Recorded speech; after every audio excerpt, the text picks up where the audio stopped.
Amnesty International. How many more of these do we need? Israel has created and maintained a system of oppression and domination over Palestinians, territorial fragmentation, segregation and control, the way that Israel has dispossessed Palestinians of their land, denied Palestinians of economic and social rights. Israel is guilty of the crime of apartheid. It's a crime against humanity, and it has to end. There's no admission that the apartheid system is in service of a settler colonial aim. The only response that Israel has given, and it's just false accusations of anti-Semitism. Meta removed 200 social media accounts operated by the Israel-based Cobwebs technology that were engaged in reconnaissance, which involves silent profiling of targets through public information like social media. They take the information that we post and they catalog it. Whenever you talk to a Zionist, they'll be like, didn't you say in third grade that Israel's not a democracy? Hello and welcome to episode 43 of the Palestine Pod, the weekly podcast where we break down the latest headlines dealing with Palestine from all over the world and bring you stories, commentary, and interviews with the aim of supporting the Palestinian struggle for justice and equal rights. I'm one of your hosts, Lara E. You might know me from Instagram as @GazaGirl, and I'm joined by my co-host, Mikey B. What's up, y'all? Mikey B on TikTok, Michael Schertzer on Instagram, and you can call me Mikey Intifada if your thumbs are sore from calling Amnesty International anti-Semitic. Yeah, that was an easy one for this week. You didn't have to work very hard. Nah, sometimes they make it easy, and I do appreciate them for that. Sometimes the Mikey Intifadas write themselves. Before we get into today's episode, please like, comment, and subscribe if you hang out with us on YouTube. If you're listening on a podcast app, please subscribe and leave a review. As always, you can find our full episodes and sources on Palestinepod.com.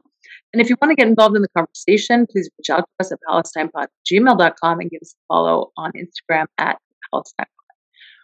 We're also going strong on Patreon, so if you love the Palestine Pod and want to support this project, join our Patreon where you get early access to Palestine Pod episodes, an additional 1 and 2 podcasts a week, including our latest creation, Patreon Pod, and access to our monthly Zoom happy hours for Patreon subscribers only. So really exciting stuff. Check us out on patreon.com/Palestine.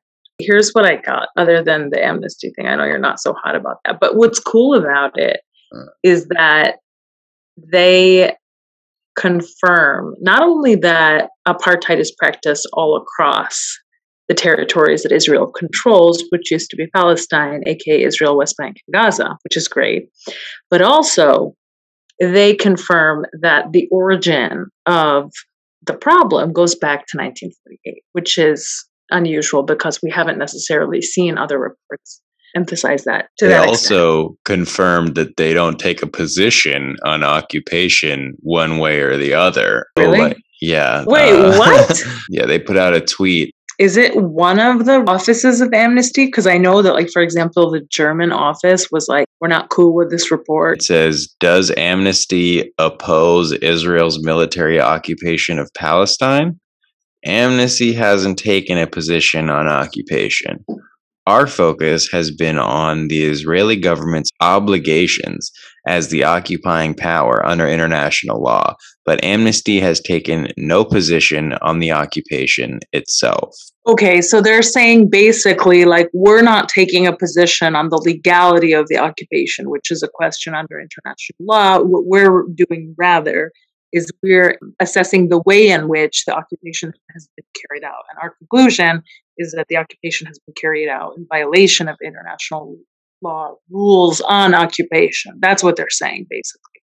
But they're not very neutral on occupation. It's very much like, hey, guys. We really, still want to appeal to Zionists. Well, they're not. I mean, they're definitely not appealing to Zionists. No way that tweet saved them in front of Zionists. You know what I mean? They don't say much about Zionism. That was the thing.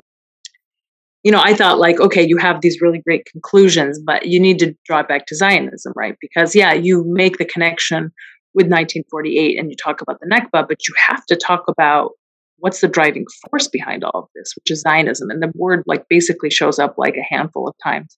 Yeah, imagine trying to tell the story of somebody whose home has been robbed and never mentioning the robber.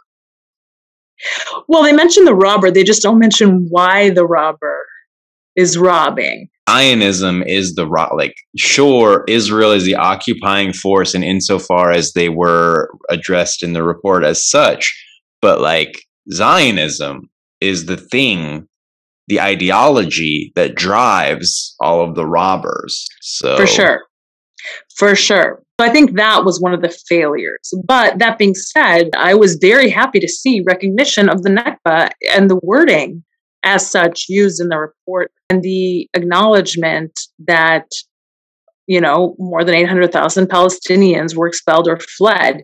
But it's weird because they're like more than 800,000 Palestinians were expelled or fled from Israel.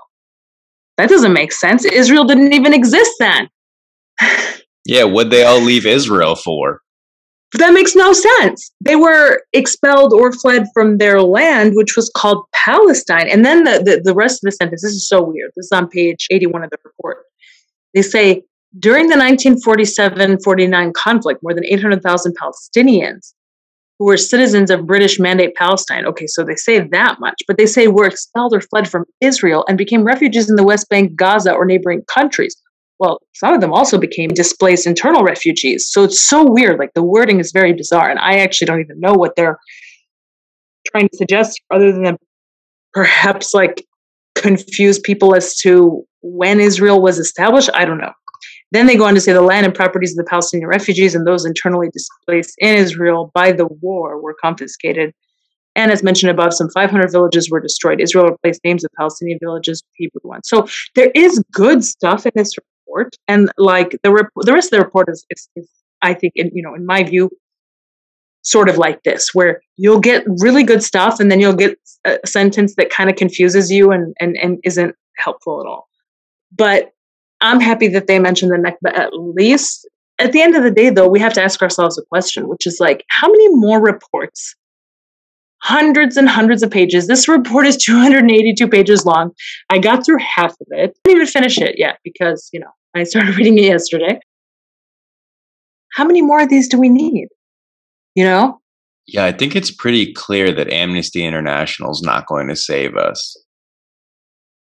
Right. Well, neither Amnesty nor Human Rights Watch nor B'Tselem, none of those guys are going to save us because they all keep doing what they're doing. And the only response that Israel has given is that all y'all are anti-Semitic. Yeah. That's the one leg that they're standing on. If Israel is a table, there's one leg left, and it's just false accusations of anti-Semitism. Tough week for the folks at Zionism. For the folks at Zionism, if Zionism is like a corporation. Zionism corporations had a lot of profit loss this week. A lot of bad press. Yeah. But hey, I encourage you all to check out the report, read it with a critical eye, but definitely do, take a look at the main conclusions, which of course is, stuff that we all know, that Israel has created and maintained a system of oppression and domination over Palestinians. The report goes into the territorial fragmentation, segregation, and control, the way that Israel has dispossessed Palestinians of their land and property, and how they have also denied Palestinians of economic and social rights. They come up with the same conclusion that this system amounts to apartheid, and they call on Israel to dismantle this system, and they call on the international community to pressure Israel to do so, and state that anyone with jurisdiction over the crimes committed to maintain this apartheid system should investigate them. So check it out. There's some really great stuff in there. There's some less great stuff in there. But all in all, you have just another confirmation, hundreds of pages long, that what is happening here is wrong and must immediately cease. It's good that we have another paper trail, I suppose, but I just had so much trouble gathering up any gusto for talking about the Amnesty International report, because to me, Amnesty International is a bunch of like Ivy League prep trust fund kids who want to make money at the expense of human rights. I get it. There's a need for that work that they do, right? But largely, it's coming up with a big fat goose egg for me, because it comes decades late, right? It's like, have they ever had a discussion with any Palestinian ever?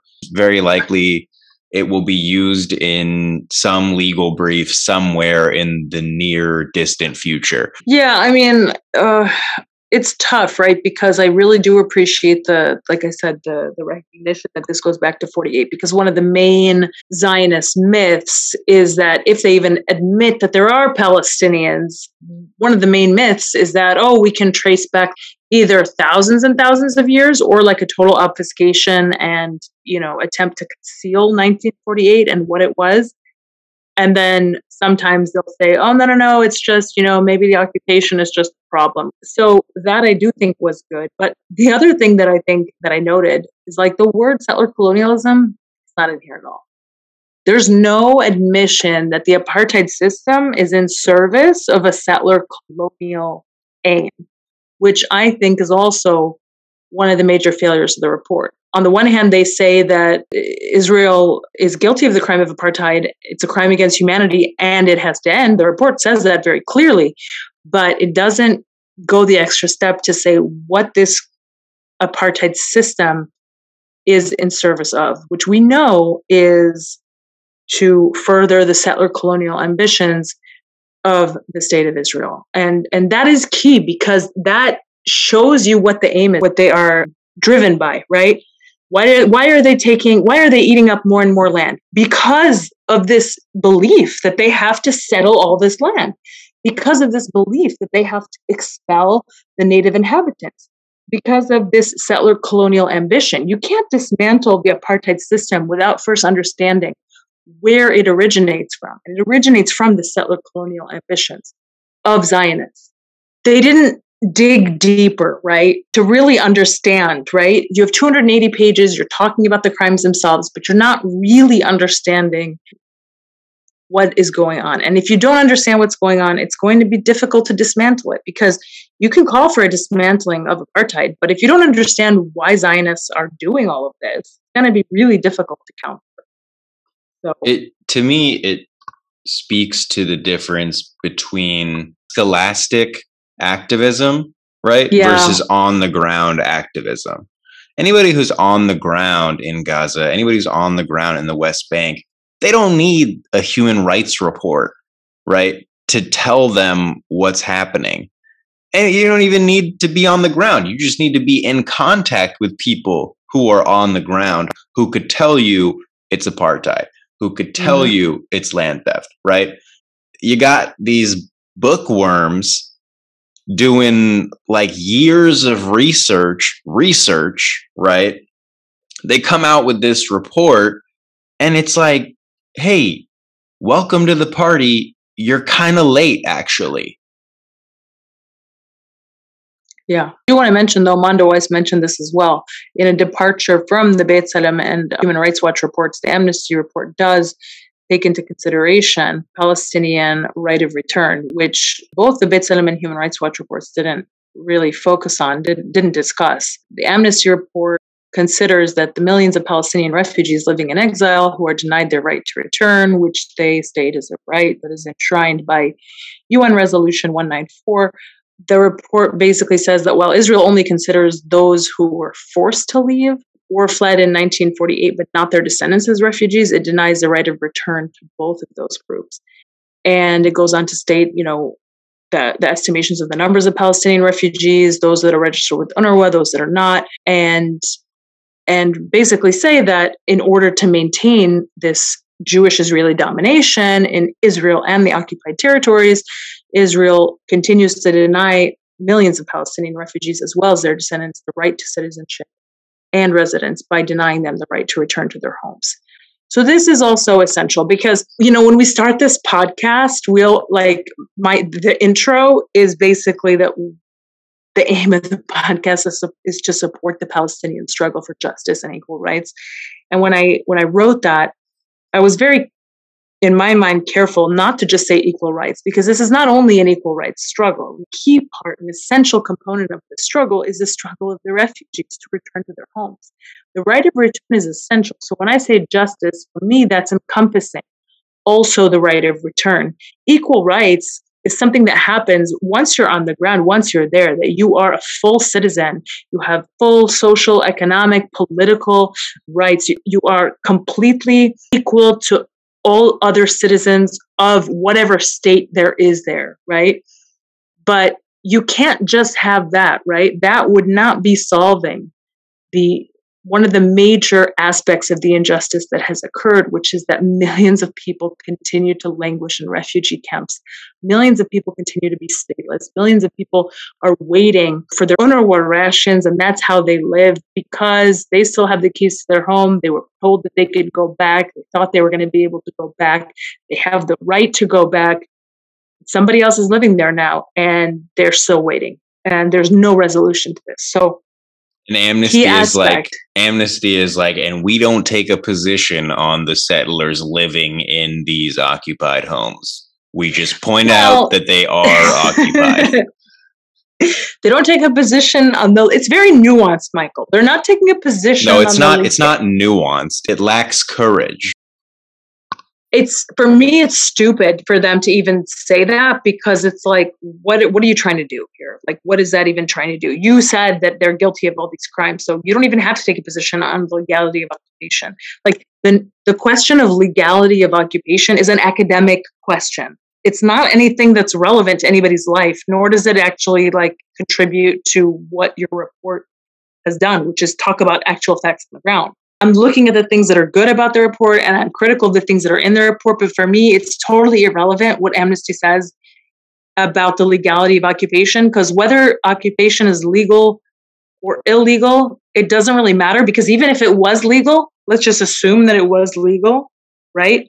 It's being carried out in a manner that is not legal, right? So the question of the legality of occupation is irrelevant. It doesn't matter. They can say, "Oh, we don't take a position on it." I don't care. You don't have to take a position on it. There's plenty of legal scholars that write about this. You know what I mean? I understand it's a very legal jargon. It's legal. Yeah. But for the lay person, it looks like they're saying we're pretty neutral on the topic of occupation, but also they should stop doing that. The thing that bothers me about that tweet is do they envision that they're going to be able to dismantle apartheid without ending the occupation? It's really weird to not take a position on occupation, because how can you dismantle apartheid, which your report calls for, if you don't, in part, one of the main things that has to be done is ending the occupation. That is one of the main things that has to be done. They murdered that guy. I take no position on the murder, but they did murder him. I'm neutral on the murder. It seemed to me, honestly, like they had the report, and then a Zionist got the opportunity to edit it. To make a tweet. Yeah. Or to make a tweet. Because if you look at their tweets, all of their tweets are in furtherance of the report and its findings, and they're good. And then there's this one random tweet that's we don't take a position on occupation. It's what?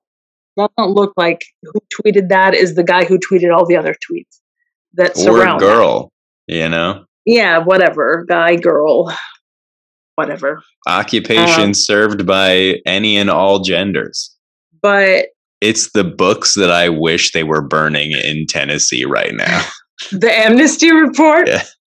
Look, I think, Michael, we have to, I know you don't want to spend more time on it, but I really do think that we can say, you did good here, but you suck here. We can say that.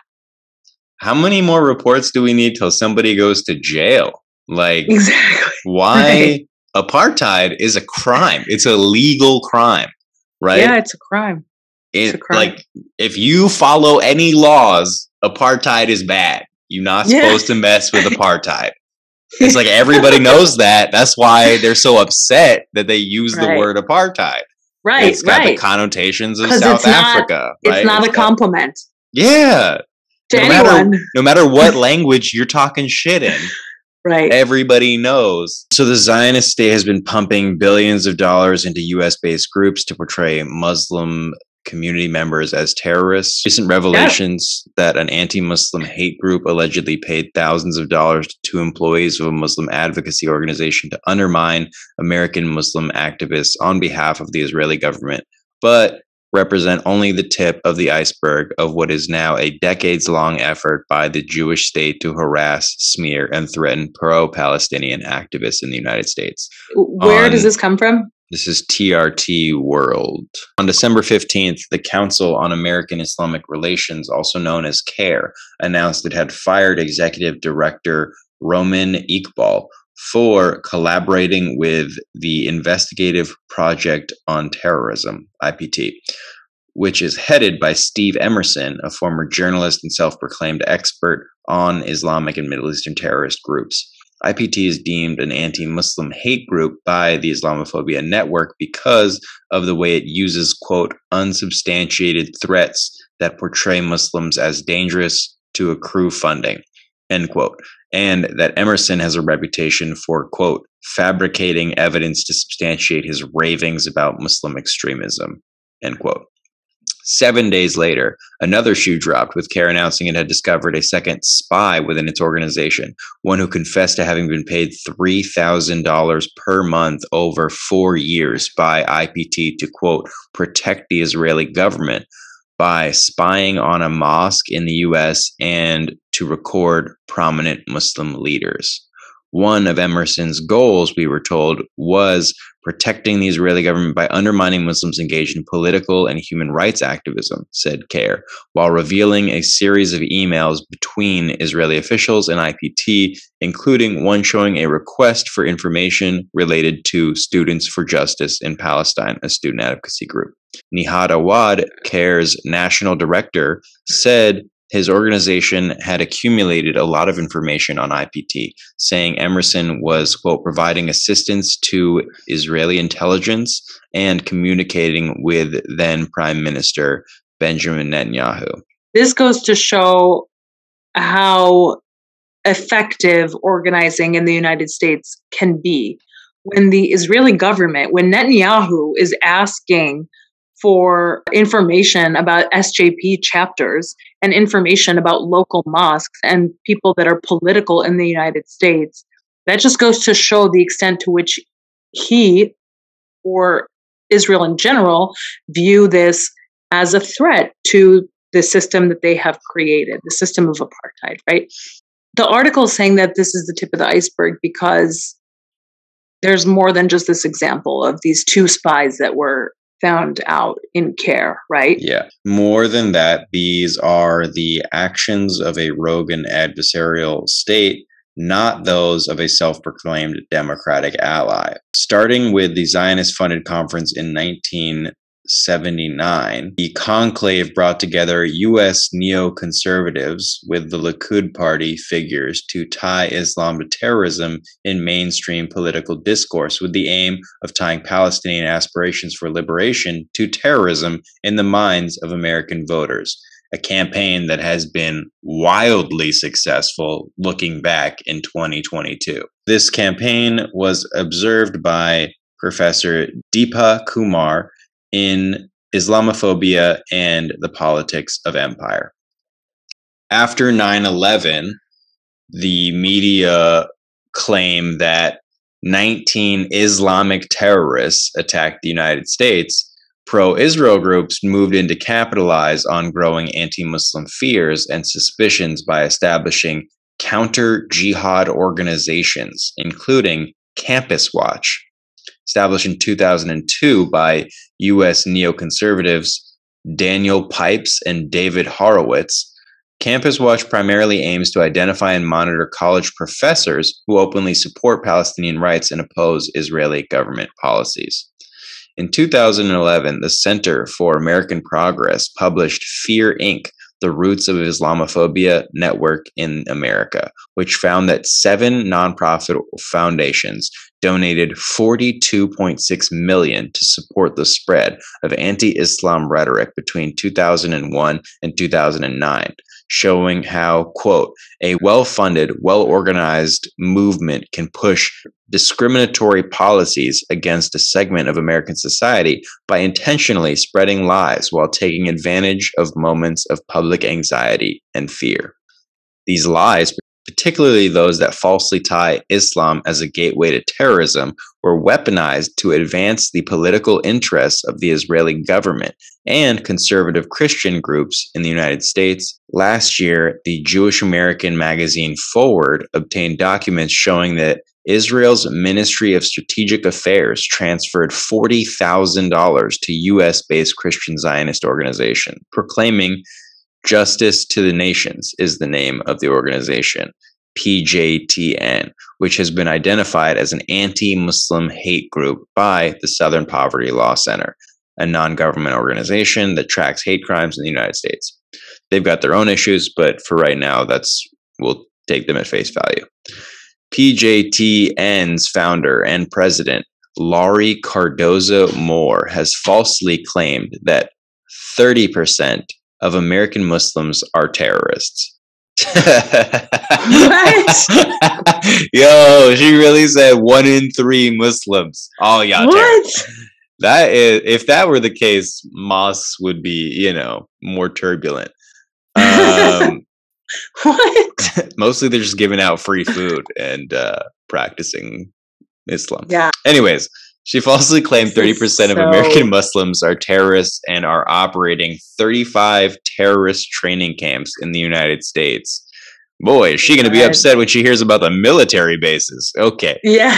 In the United States, that Islam is, quote, a political system of global domination. Who is this person? This is the PJTN founder. It's the Christian Zionist organization. She makes a bunch of outlandish claims. Mean, they're nutty people. Like, let's just. These are the folks who are like, we want to support Israel because we can't wait for the rapture. Like, that's. I mean, are you surprised? No, I'm not. I'm not surprised.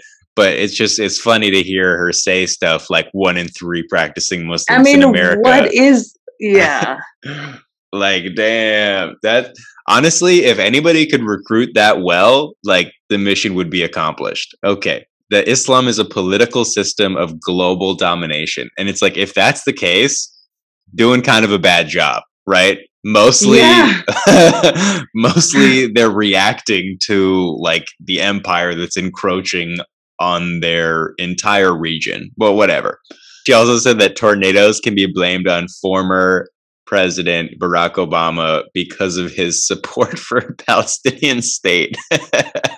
This is one of the groups that received a grant from the Israeli government. 2 years ago, the New Yorker revealed how a private Israeli intelligence firm, Psy Group, spied on pro-Palestinian activists in the U.S., particularly prominent individuals who publicly support BDS. Psy Group, which employs discharged Israeli Defense Force soldiers and former intelligence operatives, conducted an operation named Project Butterfly to disseminate negative information about BDS activists with the goal to create, quote, a new reality in which anti-Israel activists are exposed and forced to confront the consequences of their actions, end quote. The company told donors the operation's primary message is to convince Americans that, quote, anti-Israel activity equated to terrorism, according to the New Yorker. So it's anti-Israel activity is both anti-Semitic and terrorism. Anything is like, it's like Israel does not equal terrorism, but anything anti-Israel equals terrorism and anti-Semitism. Yeah. I mean, it's true that in addition to the false claims of anti-Semitism, they also, for a very long time, have tried to utilize the phony defense that people who are critical of Israel are terrorists, right? Plenty of their leaders would say things like that, just outlandish accusations, to just anybody who had anything to say about Israel's crimes. But what's crazy to me is like, here we go again with another operation with a creepy name, butterfly? Why? In what way? The leaders of the government in Israel will look at a child whose house they just demolished and be like, that's a terrorist. Yes. Yes, they will. Yeah. Yes, and they have. Yeah. Anyways, it just shows that there is a deep network of Yes. campaigns at work that are trying to influence the American public's perspective of For sure. Muslims and Palestine specifically.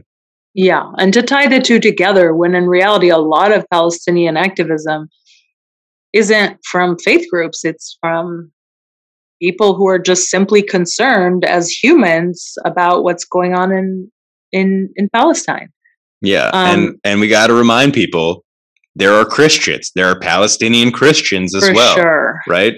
There were Palestinian Jews until they decided to segment what it meant to be Jewish and then made it a hierarchical apartheid state. So speaking of weird cyber crime people, Meta, formerly known as Facebook, tried to rebrand itself as Meta, but we'll always remember it as the creepy Facebook guy. Meta has banned Israeli cyber mercenaries that targeted journalists, Palestinians, and activists. This comes from Paradox Politics. Meta has banned from its platform 4 cyber mercenary firms headquartered in Israel, which the company says conducted surveillance on human rights advocates, journalists, and critics of authoritarian regimes. These companies are part of a sprawling industry that provides intrusive software tools and surveillance services indiscriminately to any customer, regardless of who they target or the human rights abuses they might enable, writes Meta's head of cyber espionage investigations, Mike Dvilinsky. The industry democratizes these threats, making them available to government and non-government groups that otherwise wouldn't have these capabilities.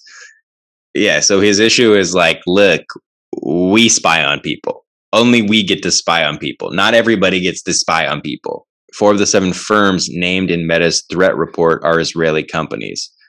Cobwebs Technologies, Cognite, Black Cube, and Blue Hawk CL, while the other 3 are based in China, India, and North Macedonia. Meta removed 200 social media accounts operated by the Israel-based Cobwebs Technology that were engaged in reconnaissance, which involves silent profiling of targets through public information like social media profiles.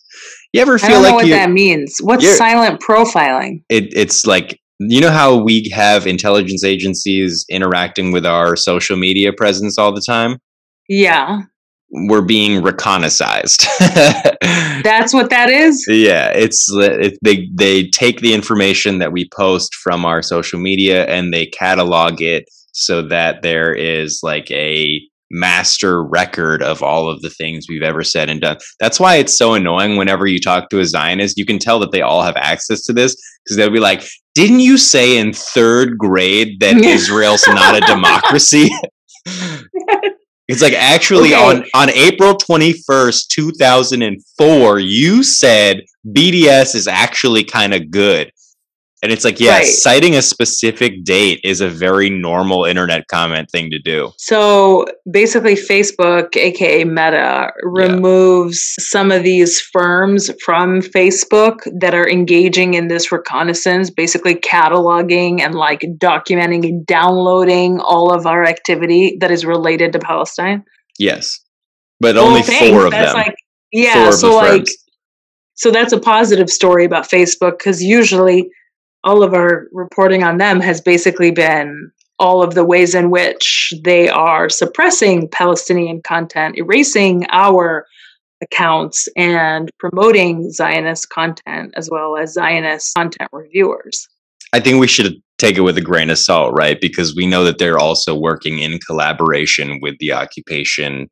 And so this is just an instance where it's like, the flagrancy was unavoidable.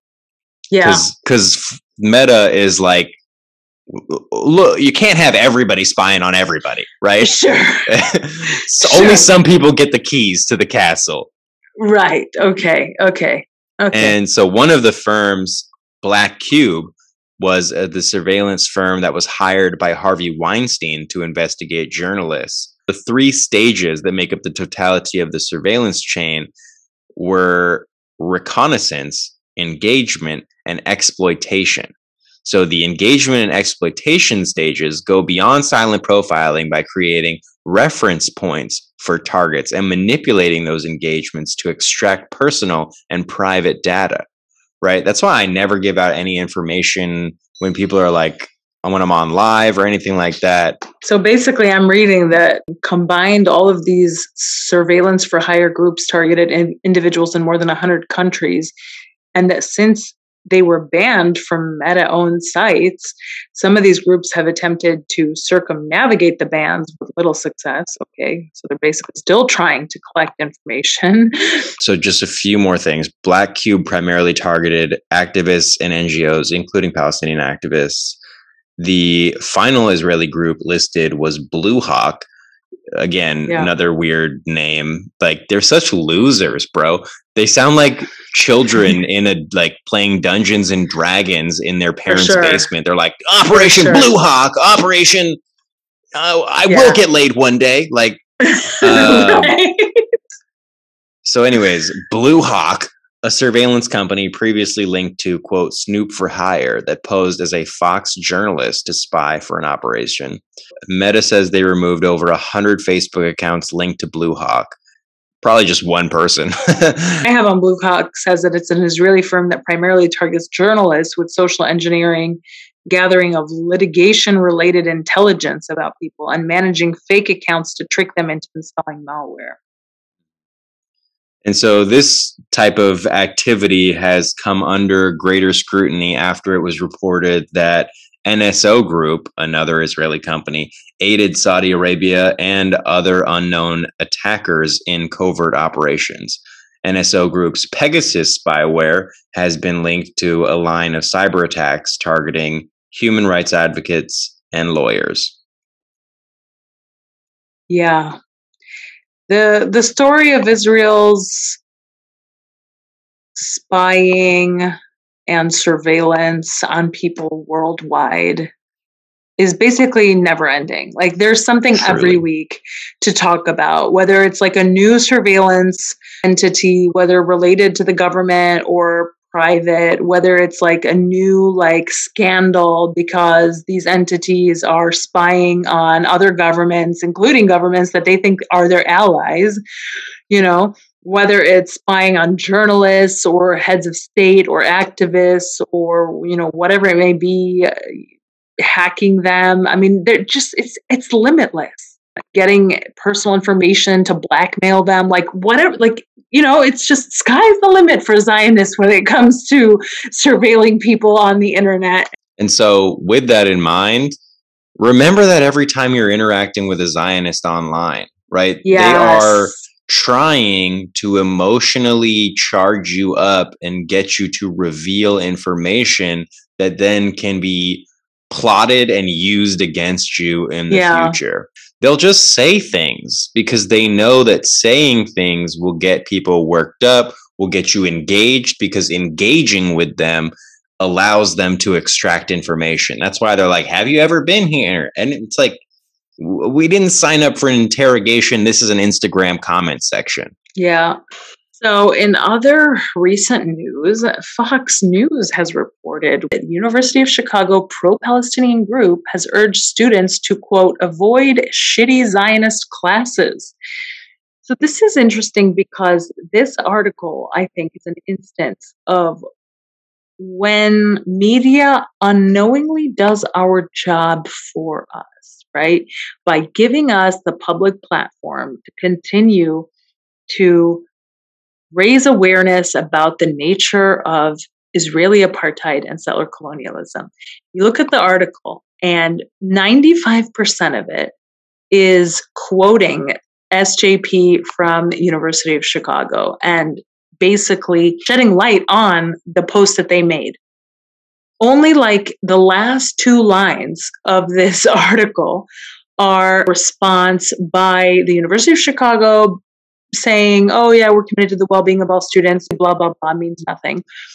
And a response by a University of Chicago spokesperson that says that we oppose anti-Semitism. Okay, but before all of that, you get all this really great content by SJP highlighting what are the classes on campus that promote an Israeli narrative and including the class description, and then refuting point by point every sentence in every class description. Like, they did an incredible job. And this Fox News article thinking that, like, oh yeah, we're going to expose these SJP people for saying, oh, you shouldn't take shitty Zionist classes, like, ends up like doing them a great service because they link the Instagram post. When you go back to the original post, you have just incredible information in here. So, like, for example, one of the responses that were prepared by SJP is in response to a class called Gender Relations in Israel. And this class description begins, Israel is widely known as a state that treats men and women equally. Israel has had a female prime minister. Israeli women gradually earn their right to integrate into the army as combat soldiers, and Tel Aviv has a reputation as one of the most queer-friendly cities in the world. So, hold on just one second. University of Chicago is like one of the best universities in the entire country, like, allegedly. That was a class description? That sounds like straight from the Hasbro manual. This is a class description. First of all, it's written, like, the reading level of this class description is second grade. And that's, like, generous. And it's so funny because, like, all of their propaganda is written by people who don't speak English as their primary language. The class description goes on and says, yet Israel does not separate between religion and state. Family law in Israel is largely influenced by patriarchal norms. Same-sex couples cannot get married. There are relatively few women in the Knesset, and no woman has ever represented an ultra-Orthodox political party. They'd be like, hey, the Jewish state has a separation of church and state. Yeah, so it goes on. It says, the aim of this course is to unpack these contradictions and provide an overview of the complex myriad of gender relations in Israeli society. So what SJP does is they go line by line, and they say that it's false that Israel is widely known as a state that treats men and women equally. They're known as a state that systematically oppresses Palestinians. Well, in fairness, everybody's got to serve, right? So man, woman, child, doesn't matter. Give them an AK-47. Right. And then when the description says Israeli women earn their right to integrate into the army, they say as combat soldiers to kill Palestinian women and seize their land. When the class description says Tel Aviv has a reputation for being queer-friendly, SJP says, how can Israel be queer-friendly when it is uprooting, ethnically cleansing, and robbing Palestinians of their lives and livelihood? There's no queer liberation without Palestinian liberation. Hey, we're going to unpack this. They say, SJP says, there's nothing to unpack here. These contradictions arise because Israel uses a propaganda technique called pinkwashing, which exploits queer rights to hide its occupation and apartheid practices behind an image of progressiveness. Like, it's amazing. They did great. Just thank Fox News for linking to this because this is excellent information. And, you know, it's for me just an example of, like, again, when media accidentally does our job for us by giving us a platform and then amplifying our voice while thinking that they're, like, exposing us. And the reality is all they did was promote and give space to the reality of the situation. Meanwhile, the only Zionist response is buried somewhere at the bottom. And the reality is that for every time that Zionists don't respond on the merits, they don't actually respond to anything SJP has said. They just, say that they oppose anti-Semitism, for example, or that, oh, these are anti-Semitic comments. You know how I said it's the last leg they're standing on? Like, the leg is, like, getting shorter and shorter and shorter. And, like, pretty soon they're not going to have anything left to stand on. Well, yeah, I guess there is an upside to the total collapse of investigative journalism in that journalists don't want to write anymore. And so they will literally copy paste press releases from SJP, from the Zionist organizations of America, just uncritically sharing to their own website the content that was created by somebody else. I'm telling you, the majority of this article on Fox News is just quotes from SJP. And I'm like, thanks. Like, it's the majority of it is quotes. It's incredible. Who wrote this? That is a silver lining. Thanks, Fox News. So there's that.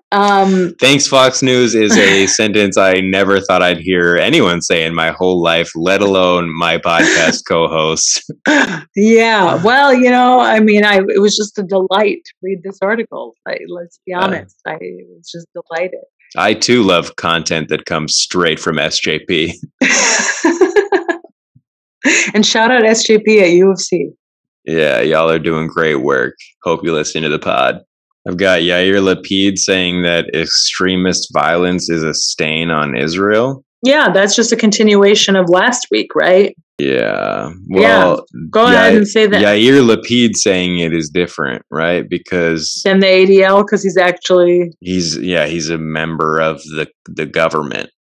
Yeah. So it's like the government received a letter from the ADL. We covered that. Building off last week, the ADL sent a letter to members of the Israeli government saying, like, hey, basically tone down the terrorism because you're making it hard for us to lie on your behalf on the world stage. And Yair Lapid, who is the upcoming prime minister, like he will take office August 27th, 2023, if things go to plan, is what this article says. Wait, like, what? Who the fuck wrote this article? Dude, that's so weird. It's like they're conspiring in public. It says if things go according to plan.